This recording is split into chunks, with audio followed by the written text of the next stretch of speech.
Hi, it's Joy, and today we're watching The Dragon Prince, Season 6, Episode 5, The Moment of Truth. I realised I was calling it Episode 5. It is in fact Episode 6. My main planner was on the wrong week, and I was like, Episode 5. It's Episode 6. I will continue to call it the wrong episode when I mention what episode it is, but we all know. I love this show, but I'm so stressed for Callum right now. I want to give Soren the biggest hug. Basically, I want to give everybody they love a huge hug. A reminder that, as always, you can find the unedited version of this reaction on my Patreon 2 weeks in advance, the edited version 1 week in advance, and let's go. No. He's worrying. It's easy for you to say. Your heart's not full of darkness. We failed to destroy the pearl, Rayla. You're still a good We took person, it all the way across sweetheart. the world for nothing. I mean, that's what there's a part of me that is like, if you just dropped it in a random location that even you didn't know where it was, could it ever be found again? But then obviously there's a danger that some random person would come across it and then Aravos would be able to get to them somehow. You're not contain the prison of Erebos. This orb is a giant piece of candy. What? No. No, that can't be. I took the candy decoy and I switched it with the real pearl. This isn't on you. The only explanation is you were somehow controlled by Aravos. Yeah. It makes me feel better. So why has it gone black and white? I'm really stressed about that. Like, is this just Callum's worst fear of what's happened with the pearl? It hasn't actually happened? When's Claudia gonna turn up? Dear And what's she Soren, gonna do when she does? I loved your mother, Lissa. Oh my goodness. Very much. You were a sick child. You struggled to breathe. Oh my You would goodness. cough and wheeze. He became a dark mage for Nothing Soren? worked. Just like kind of I would Claudia stay took up the with biggest you plunge? for hours. I am humbled by the So responsibility. he murdered his King master. Atticus is measured and wise. So he wasn't a I'm bad grateful to person the serve him. whole time. He just, similarly to Claudia, kind of for I his wish to family, speak with you took the about easy path, even though it wasn't the right thing. In the same way that Callum has made that What choice. about it? And that shows you just I how know that dangerous you have Callum's given up the situation use is, of magic, because he can slip down the but path. staff. Enough! I have told you that staff must never be used again. Please. Did he know about the connect? Like, is there some sort of connection to Erebos? Like, is he? Yeah, he gave humans the first. Did this guy want to stop it? This is fascinating. Dark magic creates a hole inside your spirit, a corrupted emptiness. That's how the fallen star controls you. But you can fix it. There is a way to feel the darkness inside you with Is lies there? again. It is Yes, dangerous, please. and I don't have any courage or strength left. Can't do it. Sweetheart. I'm sorry. You do. But take all the time you This is on need. you. I told the truth. How can that be wrong? Truth There are is gentler everything. ways to tell the But before truth. you give it to another, ask yourself, are you giving them clarity, light, and purpose? Or are you shifting a burden to someone who needs all their strength? Yes. Yes, I see now. Oh my gosh! So that's why they were in black and white. That was him seeing the future part. So he'll say, yes, we will keep the pearl for you. And also, Callum, we can fix the darkness inside of you. But then he does need to tell them once Callum's better, assuming it works, and it will work, because I said so.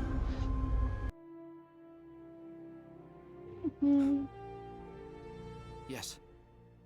Yes, I can do this. Bless him. I think even if As in the I other wrestled timeline he eventually would have been able to get his strength back, but with bless him, my it wouldn't have been dilemma. easy. If it's love, then nothing else matters. It's Do what love. you must. That's good advice, Farron. Yes. Perhaps.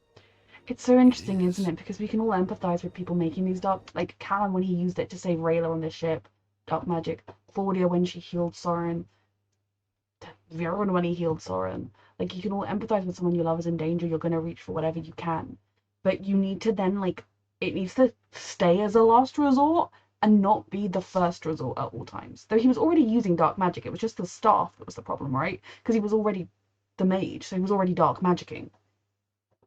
Yeah, because that's the only way they can do magic is dark magic. So Soren didn't make him like become a dark mage. Not that it was Soren's fault in the slightest, but he turned, yeah, just the darkest step he Dark took, magic maybe. left a hole. If you ever use dark magic again, the darkness and corruption will overwhelm you. Oh I no. understand. Oh god, I'm stressed. Like, I'm stressed at some point that he's gonna be in a position where he's like, everyone I love is gonna die unless I use dark magic, and then he'll use it to save them, being like, Rayla, like, remember our promise, and then he'll like save everybody, and then everything will be shit. I'm stressed. But also we need to bring Viren and Claudia here right now. You will drink venom. And now you decide to hide them all away or destroy them? It's selfish. Turn around, Viren. Leave I mean, now. if this man like knew something about Erebos or had a good reason, he should tell Viren what the reason is instead of just being like, no, go, because obviously he's here for his son. He's not going to just casually leave. And I will... You're just a frail old man. You're a nobody.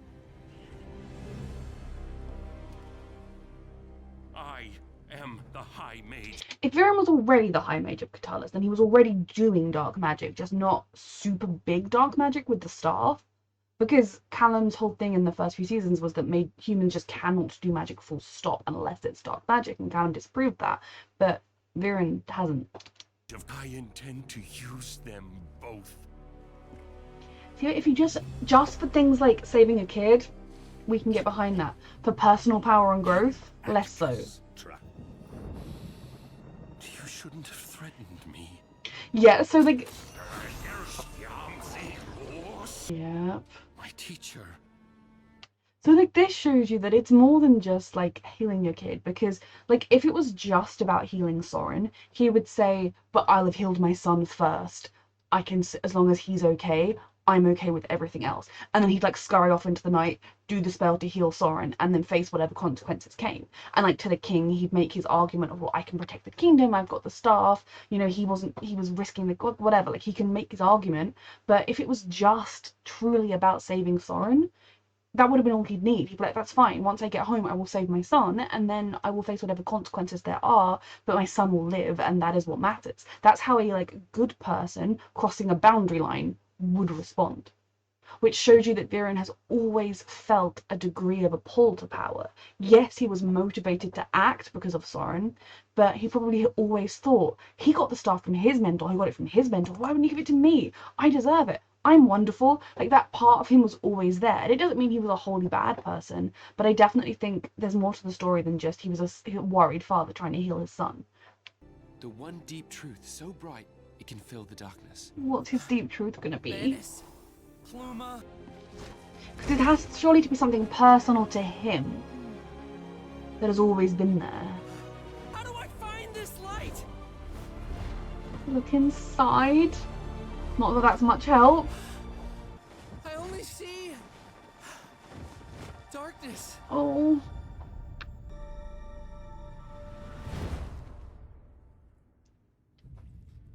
Now What that I have the happened? staff, He's I gonna have find the star almost while he everything falls, I right? needed to Oh, she was horrified.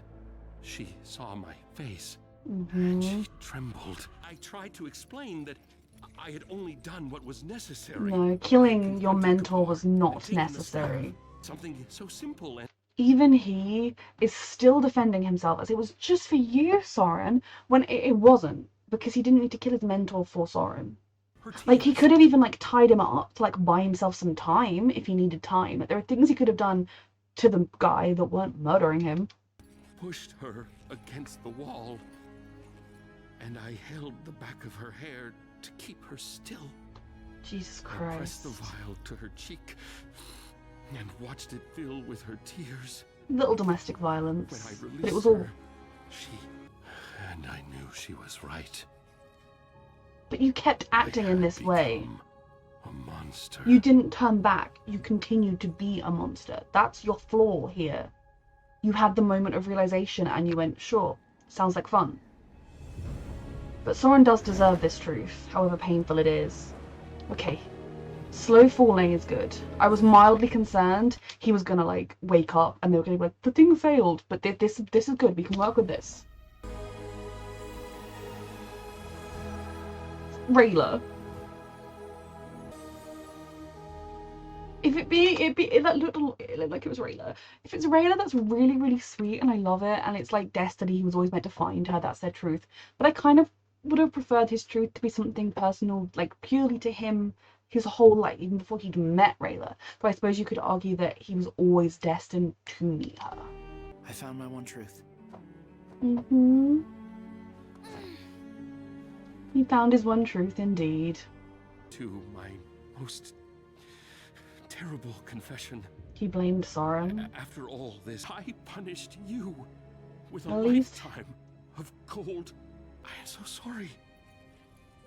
at least, you know, now this is such an interesting and well-written characterization because he is sorry, he is repenting, he is looking back and realizing what he did wrong, but he still described killing his mentor as necessary. Like maybe that was him like talking about what was in his mind at the time, but there was no like, I realize now I didn't have to do that. Like it's just so fascinating, isn't it? Like it's brilliant characterization because he is having all these self-revelations, he's realizing these things, he is genuinely heartbrokenly sorry, he has realized how he lost himself and continued to lose himself, and that he doesn't deserve redemption because I mean, he doesn't really deserve redemption given everything he's done. He can like work towards it, but I don't know if he'd ever make it. Soren deserves this truth as well. I am like, for me, my main intrigue here comes with the mother leaving and leaving Soren and Claudia behind. That's always been my biggest issue with her because it wasn't necessarily leaving him because he, you know, was violent against her one time. Who's to say he wouldn't do it again? But he then raised Soren in a very least emotionally abusive household. Claudia he loved but pushed into the dark side. If she'd taken them with her, she could have raised them with love. And it's like they caused her suffering. Unless she also uncharitably, you know, blamed Soren for being sick in the first place and making the one man she loved lose himself, which surely not. Maybe she said, I'm leaving and I'm taking the kids, and he said, you will not take my children. And she realized that she had no power against him, and so she just left. Like that I could see. But if she just left and was like, well, my kids can be raised by this evil bitch, I don't care, then as a mother, fuck her. As a woman, maybe she did what she had to do, but as a mother, fuck her. Like, did she try and take the kids? But back to Viren, he is such an interestingly rich character here. I never thought we'd see him in this way, and I love that they've got him here in a way that feels believable. But he's still not completely good. He's still not completely perfect. He's still not looking at it and saying, I did not, like, everything I did was wrong. He's still like, well, I understand, like, I had to kill him because he was going to stop. You didn't ever have to kill him. There was no aspect of that night which needed his death. Like, okay, I guess he needed some time to go and get the stag or blood and then get his wife's tears or whatever, but he didn't need to kill his mentor in order to do this. There would have been a way for him to get this done without that, but he still views that as a necessary thing that he did. Sorry. But he should be sorry to his babies. It's a giant candy. They don't know. Why didn't you tell them the truth? You have to tell them now. The truth, are you giving clarity, light, and purpose? Or are you shifting a burden to someone who needs all their strength? Well, oh, this what is it? Like, this is so, like, will this help Soren to understand his mother's leaving, understand his father's everything, and read the apologies? Or will it be a case of Soren looking at it and thinking, oh, so it is all my fault. I was sick and it's all my fault. Like, obviously it's not his fault, but... The guard was mistaken. Just trying to protect him now. I mean, it's a truth that might help, but it also might cause a lot of harm. And it doesn't change any of the facts for Soren. It was just trying to make himself feel better by having him turn around and say, oh, I only did all of this because I wanted to save you. When we saw through his telling of the story, it was very cleverly done. Through the telling of the story, we saw that there was also a drive for his own power and involved in that. Because also, when he came across his wife and she was terrified and shaking her head, he could have said, I'm so, like, I know what it looks like and I just did this for Soren, I'm so sorry, and, like, talked to her. And then she probably would have been like, well, I would like my child to live, but then never, you know, like he could have communicated with his wife instead of throwing her against a wall. You ever think about moments in your life and wonder how things might be different if you had just changed one thing? Or does your one truth shift as your life shifts? No, I'm sorry. No. That's not... He's trying to say he should have given you a hug and kissed you rather than be angry at you, I guess. Try that moment again. Okay. He's like, Sneasels, wake up! It's happening! It's happening, Sneasels, wake up! Say what you said when I first saw you. No. Do you remember what you said? It's like a combination of him finding his true self, his true north, his true star, truth, that's the word, and it being Rayla, and also him now feeling like he's free of dark magic, so therefore he deserves her again. Like, he's not going to taint her with his dark magic. I'm still scared that it's going to end up with him having to use it for some reason, and like, not okay with that plan, but happy right now. This is so cute. They're so cute, they make my heart ache. Hey.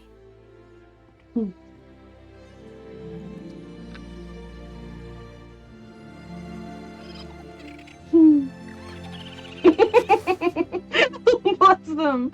Oh. I love you, Rayla. I love you too, Callum. The ship's not frozen anymore. Oh. Okay, so this episode was fantastic. I loved getting backstories on Viren and his wife and Soren and Claudia, like their family and what happened to it. I do think the decision of whether or not to tell Soren this information, like, I think there's an argument to be had for both sides, but ultimately I do think like that argument of like, are you passing a truth to help someone or to share a burden? And I do think the main reason he wanted to tell that particular story was because it makes him look better, he thinks, because he did it to save Soren. I only did all of this to save you. But all that's going to do is make Soren potentially think it's all his fault again. Be like, oh, so if I hadn't been a sickly kid, you wouldn't have gone evil, Claudia wouldn't have gone evil, Mum wouldn't have left. Like, everything would have been better if I'd been better. Or maybe if I died quicker, like, things would have been better for everybody. Oh, great, so it is my fault. You know, it doesn't also change any of the facts, because his mother still chose to leave. Now, we didn't get any more details on exactly how and why. Like, from the story, she just couldn't deal with Viren and so left. And to that, I still say, you have 2 children. What are you doing? Especially when you're leaving because he's violent and evil. But anyway, like, it doesn't change the facts that his mother left. It doesn't change the fact that Viren was cold and harsh with him, and Soren doesn't remember a time when it was different. He needs to make amends for his actions, and sometimes explaining, it's more like giving an excuse. Oh, well, I just did it because you were sick, and then I was sad because your mum left. Like, that's an excuse for why you were a shit person. And even through his telling of the story, it was done so well, because to begin with, I was like, oh, is this going to be a whole new outlook on Viren? That, like, his entire push to using dark magic was to save Soren. But it was similar to Claudia, in that he had obviously been using dark magic because he was the mage, and the only kind of magic you could use was dark magic, unless you could be the mage in title only and really you just didn't do anything. But like when we first met Claudia, she'd crush a bug, get some slime, do a little spell, but it was relatively small things. It wasn't the kind of earth-shattering dark magic that they've done since.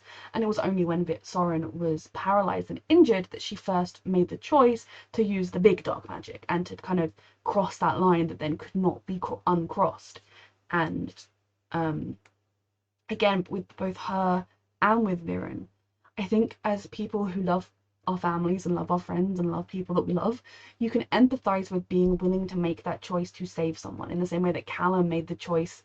It was like, for him it was making a choice to use small dark magic rather than big dark magic, but even so, when you look at it and you're like, the person I love is in danger. It's what I'm worried about with Callum in the future, now that they've said if he uses the magic it will corrupt him forever, permanently. Though if it happens it might be forever because I say so.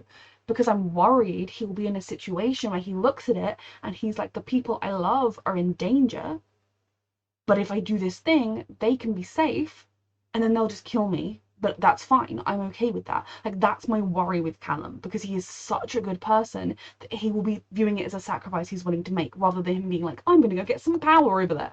So what I found particularly, I was worried that kind of it's gonna be that kind of angle.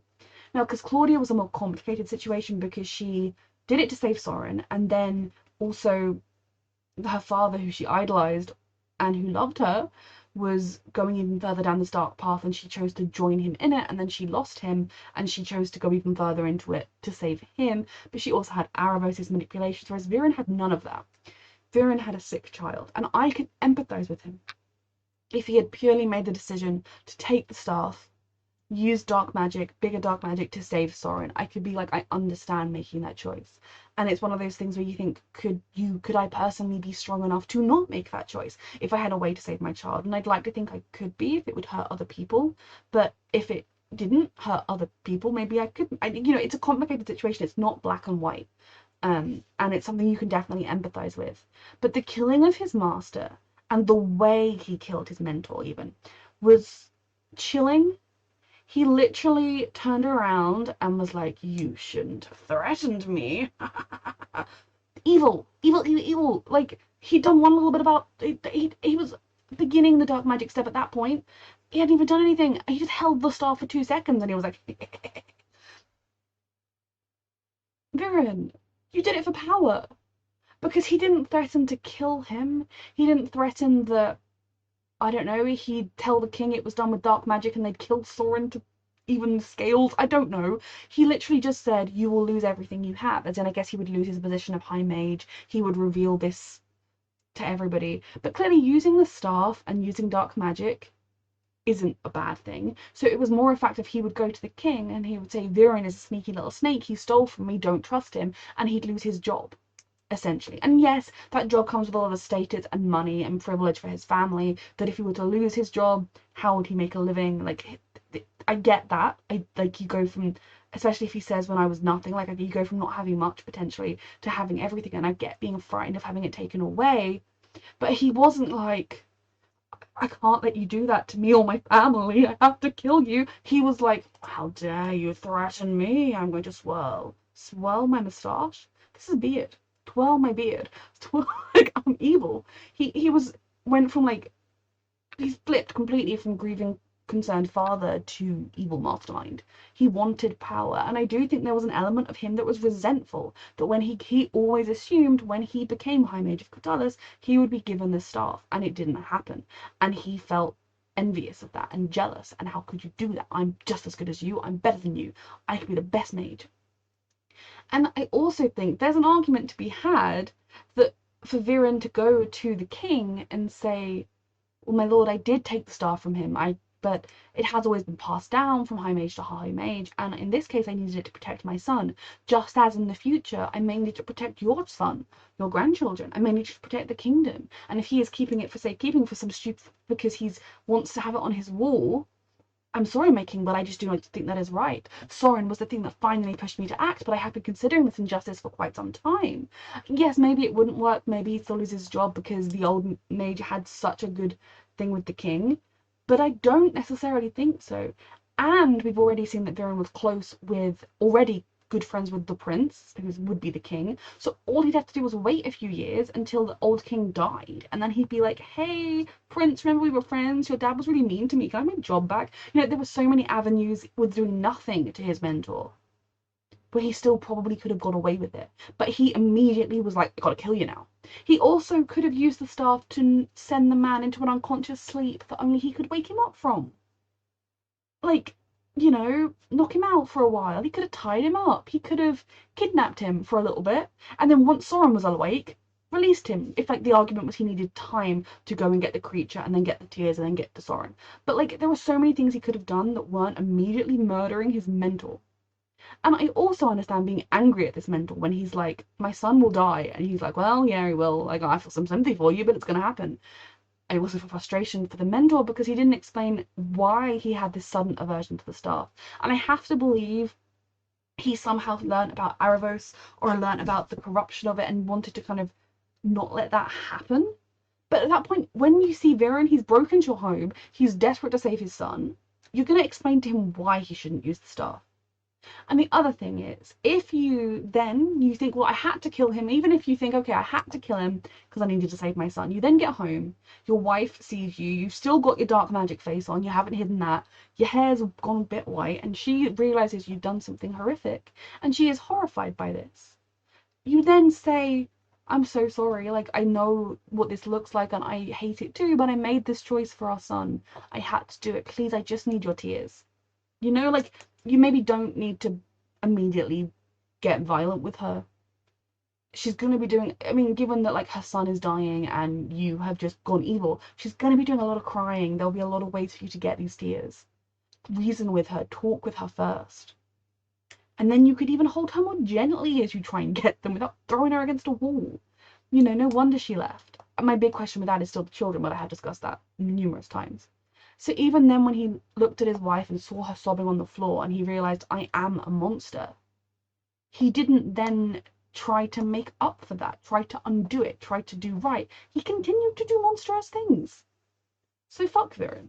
Like, yes, I like this version of Viren now. Yes, I think his path to redemption is a long one, and I don't think he can ever actually be redeemed, but I do think he can make up for what he's done. I do think he can atone as he is doing. And I do support him in not telling Soren, because at the end of the day it explains things. It doesn't make anything better. It's not an explanation that then fixes anything. I still want more information on his mother leaving, on Soren and Claudia's mother leaving, on what drove her to do that, because leaving the children behind has always struck me, because, I mean, from the moment we first met Viren, it was clear he was not a good dad, at the very least to Soren. Now, maybe when the mum left, she thought, oh, he was violent with me, he's gone evil, but he did it to save Soren, he loves our children, they'll be better off living in the palace. Maybe that was her reasoning. Like, I'm going to go off and survive, who knows how. They'll be better off in the palace with a dad who is evil but loves them. And she had no way of knowing just how evil he would get, that he would emotionally abuse Soren or bring Claudia down the dark path with him. I guess. But I want more information on her. And they've mentioned her so many times, I do have to wonder if at some point we're going to see her. Maybe we won't. I don't know.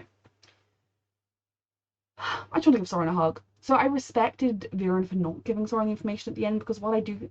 It is so funny. It's one of those things where you're like, he has a right to know this, and in a way Claudia has a right to know this, because it explains their mother leaving. But at the same time, it doesn't make anything better, and it doesn't explain things in a way that will help them. It just makes... It's just Viren's attempt to be like, see, I did love you once, son. Like, what he needs to do is just reiterate the parts about how, you know, after your mother left, I'm so sorry I was cold to you. I'm so sorry, like, you know, I'm so sorry I didn't love you. And like, you needed me and I wasn't there for you. He needs to keep reiterating that side of things. Like, it wasn't you. You were perfect. I was terrible. I'm a failure of a father, which he is. So that was very emotionally intense, like a very, very good insight into his character. I thought they did it very well, because he explained things, and it made you feel a little bit more of understanding towards him, but it also revealed his thirst for power. And I have to think, if Soren wasn't sick, eventually he'd have got that mage. Like, he probably was just waiting for his mentor to die. He was already an old man. He was probably like, oh, one day, even if it's in 10 years, he'll kick the bucket and I'll pop to his house and take the staff. Like, he was always going to want that staff and want the power it brought with it. So then it was cute to see Ezrin's dad, Callum's stepdad, and kind of see how much he loved their mother and how he loved Callum even before he was officially his dad. Like, that was very sweet. Then we have Callum and Rayla. Now, one thing I want to say, old Celestial Elf boy, no, he's not Star-Touched Elf boy, needs to tell them it's not really the pearl. And he can say, I know I lied to you, but I did it because I needed you at full strength. He doesn't have to say, I saw a vision and you were broken. He can just say, I saw a vision, like, or not, I knew it was fake, but I also knew that if you were going to do this ritual, you needed to be at your strongest, and you needed to not have any other worries on your mind, so therefore I wanted to alleviate you of this, but also, when you go home, the pearl's gonna be there. Because if he lets them leave thinking that they put the pearl somewhere safe, and there's just some chocolate at home, I will be having severe words with him. I knew someone needed to go with Callum. It was actually kind of stupid that nobody did. Like, I think Rayla didn't press the issue because she wanted Callum to think she trusts him, because she did. But it didn't make sense, especially given that he had woken up with the pearl in the middle of the night. So that makes me worried that that Aravos is now content to wait and bide his time. Like, he taunted Viren a little bit, that Claudia's making her way back to Catullus.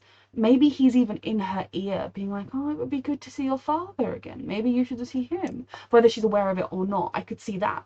Or he's just content that when she gets there, he can say, oh, Claudia, look how they look at you. Aren't they mean that they don't trust you? If you help me, like, if he is able to be aware that his prison is still there because he made Callum not switch the switching, or, you know, made Callum take the wrong thing, then maybe he's okay. He's just biding his time for Claudia to rest, recuperate from what happened, and get to Kajala's and free him from his prison. I'm stressed. I'm really, really, really, really stressed about that, because it's been bothering me why we've had so little impact from Aravos so far in this season, like 5 episodes, and he's done one little nightmare time. But that could be why he's biding his time for the pieces to fall back into place. He is a patient person. He is good at doing these strategies. So if the star-touched elves let Callum and Rayla leave thinking they've left the real Pearl behind, that is terrible. So they need to tell them in the next episode. Now, I am so proud of Callum for doing what he did. I have mixed feelings on his ultimate truth being Rayla, but I suppose your ultimate truth can kind of shift as you grow. Like, I guess it's always been the people he loves. Like, I kind of think it would have been better if we'd seen Ezran and Zim and Soren and, like, his parents and, like, even the dad that he never really knew. Like, everyone that he loved. And Rayla could then also be there. And even if she shone the brightest or something, because obviously romantic love is different to family love. Like, I find it kind of, as much as it was adorable and so sweet, and I kind of loved it, I also feel like there's more to all of us than who our romantic interest is. So, like, Callum's truth should have been helping people, or, you know, helping his brother be the best king he could ever be. Something that was kind of, but I suppose then you could also look at it as it was always destined, like there are prophecies, they were destined to find one another, and she was his truth, even when he'd never met her. They were always each other's truth. So I don't hate it, but I'm just like, oh, I would have preferred a slightly different truth. But then it also, what it spurred on, 10 out of 10 everything. I'm very worried Callum's going to be driven to use dark magic at some point, and I don't think he would do it for selfish reasons. I think he would do it to save other people, knowing full well he was going to risk himself in the process. But I'm very, very afraid. At least as things stand, Aravos can no longer puppet him because it worked, right? As it stands, he's okay. It's just if he uses it again, right? But Aravos is biding his time, so things do not look good. So then the whole thing of him being like, go back out, I want to do what I should have done when you first came back. Now, he had every right to be upset with her because she did leave for 2 years with no notes, no messages, no words, no letters. Like, he had a right to be upset with her. But I love that he realised that, like, they've just been wasting time when they could have acknowledged their feelings for each other. And the best bit was obviously Stella making sure Sneasels was aware and awake. It was just so sweet. They make my heart ache with how beautiful and sweet they are. And, like, we've watched them from, like, puppy love growing into, like, a real love, but they were still really young, to now they're still very young. Are they like late? They're like late teens now, mid to late teens. If they were early teens before, then now they're like 18, 19-ish. Like, now they're kind of getting to the age where, I mean, again, you can be in love when you're younger, but love strengthens with time, and love strengthens as you get older and you understand more about yourselves. And it's just so beautiful to watch this bond develop. And I'm actually even more concerned about my fears about Callum and using dark magic that they kissed in episode 5, because there's 4 more episodes and they're already kissing. If they save the kiss for the finale, then I'm like, not the beginning of the finale, the end of the finale, then you can breathe. So I am still concerned, but it was beautiful and I loved it. This was a brilliant episode. I think I talked for longer than the episode. I'm so sorry. A reminder that you can find the unedited version of this reaction on my Patreon 2 weeks in advance, get it to pleasure 1 week in advance, and thank you so much for watching.